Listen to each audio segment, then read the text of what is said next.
Pakistán, Arabia Saudita, Turquía y Egipto discutieron el domingo en Islamabad posibles caminos para un alto el fuego en Oriente Medio. En las negociaciones también está previsto participe China, uno de los países golpeados por el desabastecimiento de la cadena de petróleo. Ni Irán ni Washington hasta ahora se han pronunciado sobre una posible alto el fuego. Vamos en breve por el detalle de esta y otras noticias del día. Soy Jenny Pérez, aquí en Berlín. Destacamos. Pakistán confirma como mediador que hay voluntad para avanzar hacia unas eventuales negociaciones de alto el fuego entre Estados Unidos y la República Islámica de Irán. En esta edición hablaremos de las dificultades para alcanzar la paz. En su primera homilía de Domingo de Ramos, el Papa León XIV ora por los cristianos en Oriente Medio y aboga por el fin de las guerras.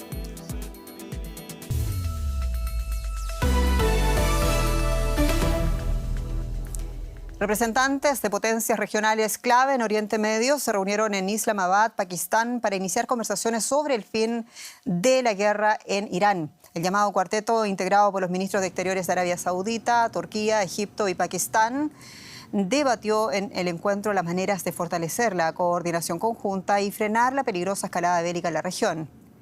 Su objetivo es fomentar el inicio de las negociaciones entre los Estados Unidos e Irán. Pakistán anunció que ambos países enviarán también delegaciones en los próximos días.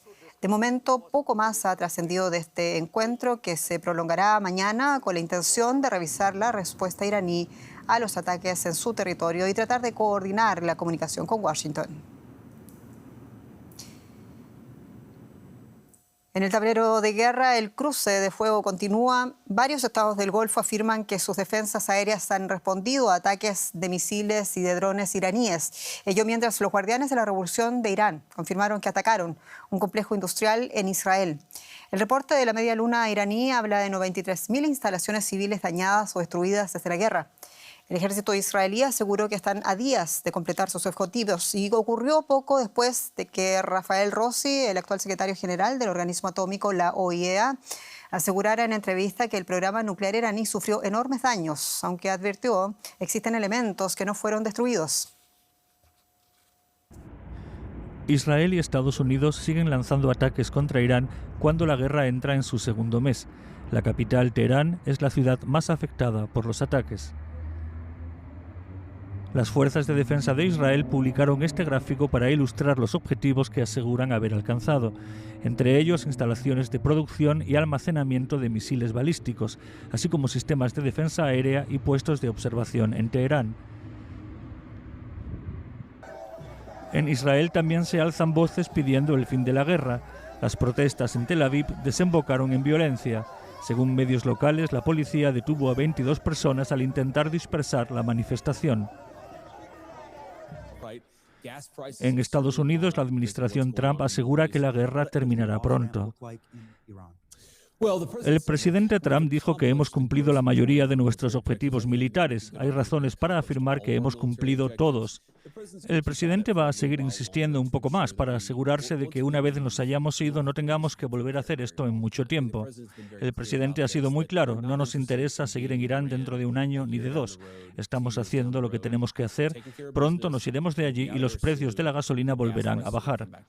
Pero el régimen de Teherán no se cree el mensaje de Washington. El presidente del Parlamento iraní, Mohammad Bagher, acusó a Estados Unidos de hablar públicamente de diálogo y negociación mientras en secreto organiza un ataque terrestre. Por su parte, el mando central estadounidense confirmó la llegada de 3.500 efectivos de las fuerzas anfibias a la región. Y el periódico The Washington Post, citando a fuentes gubernamentales anónimas, informa de que el Pentágono se está preparando para varias semanas de operaciones terrestres en Irán. Y nos acompaña desde Doha, quien ven, Luciano Zácara, analista político de Oriente Medio. Luciano, muy bienvenido. El mediador pakistaní dijo que hay voluntad para seguir las conversaciones. ¿Y cuál es el marco de esas eventuales negociaciones de paz entre los Estados Unidos y la República Islámica de Irán?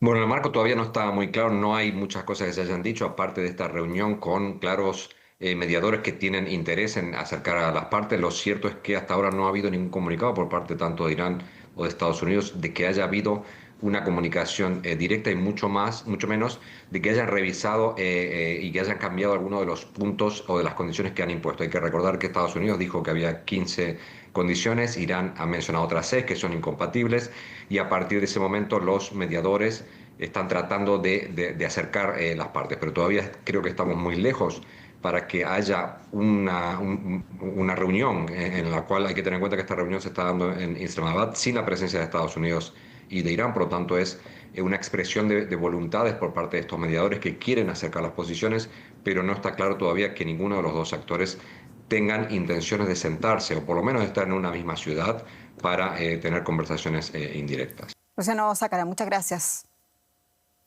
Gracias a ustedes. Buenas noches. Y en el otro frente de guerra, Israel continúa los ataques contra Hezbollah en el vecino Líbano. Unos ataques contra la organización chiita, cuyo brazo armado es considerado terrorista por varios países, entre ellos Alemania, que han dejado más de 1.200 muertos y 3.500 heridos, según ha informado el Ministerio de Salud del Líbano. Bueno, las autoridades indicaron además que los bombardeos y las órdenes de expulsión en el sur del país por parte del ejército israelí han provocado el éxodo de 500.000 de personas. El primer ministro israelí, Benjamin Netanyahu, ordenó hoy ampliar aún más lo que califica de zona de seguridad en el sur del Líbano. Vamos a escuchar las palabras de Benjamin Netanyahu. Dije que cambiaríamos la cara de Oriente Medio, y lo hicimos, pero también cambiamos nuestro concepto de seguridad. Tomamos la iniciativa, atacamos y hemos creado 3 cinturones de seguridad bien adentro del territorio enemigo. En Siria, desde la cumbre del Monte Hermón hasta Yarmouk. En Gaza, en más de la mitad del territorio de la Franja. Y en Líbano, hemos dado la orden de ampliar las zonas de seguridad existente con el fin de frustrar definitivamente la amenaza de invasión y mantener los misiles antitanque lejos de nuestras fronteras. Y la guerra en Irán sigue su curso. El conflicto ha provocado un constante éxodo de civiles, por ejemplo, hacia la frontera con Turquía. Desde el lado turco, la periodista de Deutsche Welle, Julia Hahn, recogía varios testimonios que hablan de la destrucción, de la desesperación por no saber dónde están sus familias, pero también de la esperanza de un futuro mejor para el pueblo iraní. Un tren procedente de Teherán llega a la estación, con unos 250 pasajeros a bordo. Para la mayoría de los viajeros, no es un trayecto cualquiera. Huyen de un país en guerra. Irán está completamente paralizado. Los aeropuertos están cerrados. Los bombardeos son constantes y van a más. La economía ha colapsado, ya no hay gasolina. La situación es realmente un desastre. La capital iraní lleva 4 semanas sufriendo ataques diarios. Estados Unidos e Israel aseguran que apuntan a objetivos militares y gubernamentales, pero Teherán tiene millones de habitantes que también sufren las consecuencias. En la estación de Van, pocas personas aceptan hablar ante la cámara o mostrar su rostro.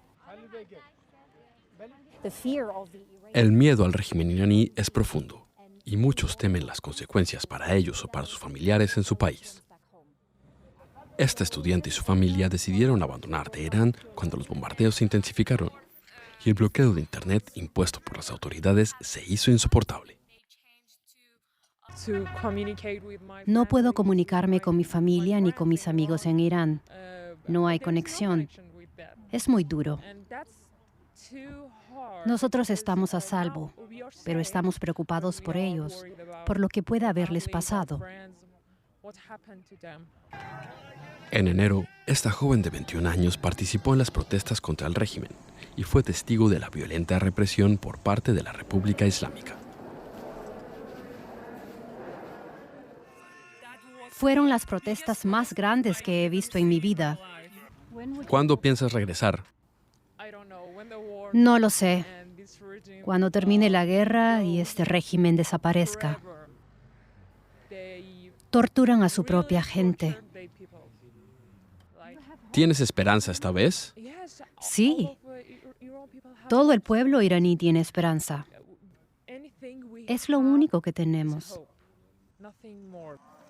Ella y su familia continúan su viaje hacia Estambul, donde planean quedarse, al menos de momento. Y hoy es Domingo de Ramos, fecha que en el calendario cristiano conmemora la entrada de Jesús en Jerusalén. Y en su primera homilía de Semana Santa, el líder de la Iglesia Católica, el Papa León XIV, oró especialmente por los cristianos de Oriente Medio. León XIV hizo un contundente llamado al cese del fuego y abrir caminos de diálogo contra las guerras. Dios no escucha la oración de los que hacen la guerra. El mensaje de la misa del Domingo de Ramos del Papa León fue inusualmente contundente. Hermanos y hermanas, este es nuestro Dios, Jesús, Rey de la Paz, un Dios que rechaza la guerra, que nadie puede usar para justificar una guerra. No escucha las oraciones de quienes hacen la guerra, sino que las rechaza y dice: aunque recen mucho, no les escucharé. Sus manos están manchadas de sangre. Líderes de todos los bandos de la guerra de Irán legitiman sus acciones en la religión. Algunos funcionarios de Estados Unidos han usado incluso una retórica cristiana para respaldar la acción militar. Que el Señor conceda una fortaleza inquebrantable y amparo a nuestros guerreros, una protección firme en nuestra patria y la victoria total frente a los que pretenden dañarlos. Amén. El Vaticano carece de poder militar. La influencia del pontífice es no coercitiva, una forma de poder blando. Algunos analistas interpretan la homilía del Domingo de Ramos como un rechazo contundente hacia quienes invocan la fe para justificar las guerras y sus palabras de paz como un fuerte contrapunto al discurso político del conflicto. El periodista Darío Menor analiza el mensaje papal de este Domingo de Ramos en la Plaza de San Pedro. Vamos a escuchar. Sí, el Papa León XIV ha hecho hoy un nuevo llamamiento a favor de la paz y de la reconciliación y también ha advertido que nadie puede utilizar el nombre de Dios para justificar la violencia. Estos son los mensajes principales que el pontífice ha dejado durante la celebración de la misa del Domingo de Ramos aquí en la Plaza de San Pedro del Vaticano ante decenas de miles de fieles venidos desde todo el mundo. Con esta ceremonia arranca la maratón de celebraciones de esta Semana Santa, el periodo litúrgico más importante del año para los católicos junto a la Navidad, y que Robert Prevost está viviendo por primera vez como Papa después de su elección en mayo del año pasado. En el rezo del Ángelus, León XIV además también ha recordado la situación de los cristianos de Oriente Medio en un día en el que la policía israelí ha impedido al patriarca latino de Jerusalén y al custodio de Tierra Santa que pudieran celebrar esta misa del Domingo de Ramos en la Basílica del Santo Sepulcro de Jerusalén. Y en otras noticias de este día, México comparte con los Estados Unidos y Canadá la organización del Mundial de Fútbol. Y hoy en México el Estadio Azteca, tras 22 meses de obras, reabrió sus puertas con un partido de fútbol amistoso con Portugal. El encuentro quedó eclipsado, eso sí, por la trágica muerte de un aficionado que cayó desde una grada en estado de embriaguez. Horas antes de ese partido, familiares de las víctimas de la violencia vinculada al narcotráfico y a la crisis política protestaron contra la inacción del gobierno. La Asociación de Madres Mexicanas de Personas Desaparecidas instó a la comunidad internacional a actuar ante la creciente inseguridad que ha costado la vida a cientos de miles de mexicanos y mexicanas. Y decenas de activistas y miembros de la comunidad trans marcharon por el centro de Lima, en Perú, para exigir el reconocimiento de sus derechos en lo que describen como protesta histórica. Es la primera marcha trans y no binaria del país que reclama políticas públicas que garanticen su protección. En plena campaña electoral denunciaron la falta de representación y la persistencia de estigmas, recordando que las personas trans también votan. Entre sus demandas piden una ley integral que asegure sus derechos y sancione los delitos de odio. Perú celebrará elecciones presidenciales en abril para elegir a su próximo jefe de gobierno.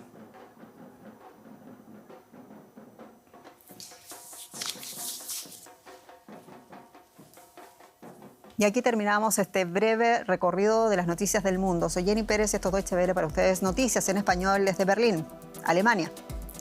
Hasta pronto.